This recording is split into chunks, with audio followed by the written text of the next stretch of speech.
Good afternoon. It's Tuesday, and we're going to be our second part to our week series on things I've learned from Minnesota sports experiences in history. And so today we're going to talk about the Minnesota Twins. And I don't know if you're aware of this. This is probably kind of an in-between, early 1990s. They were the first team in the history of Major League Baseball to go from last place one season to winning the World Series the next season. And so they were in last place in 1990. 1991, they win the World Series. In fact, maybe some of you remember the World Series. It's gone down as maybe one of the greatest, if not the greatest World Series ever. 4 of the games were determined in the last at-bat. And maybe you remember Game 7, it's tied 0-0 going into the 10th inning. Jack Morris still pitching, and we end up pulling it out at the 1-0 win in the 10th inning. And so we went from last place to first place. First time ever a Major League Baseball team did that. And that reminded me then of a Bible story.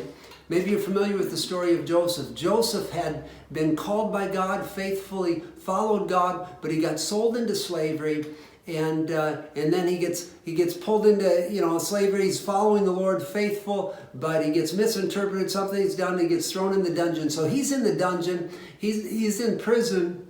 And all of a sudden the Pharaoh of Egypt, which was the most powerful country in the known world at that time, has a dream, and none of his people can interpret it. Someone mentions that, hey, we've got this guy in the dungeon, in prison, who can interpret dreams. So Joseph one day wakes up in prison.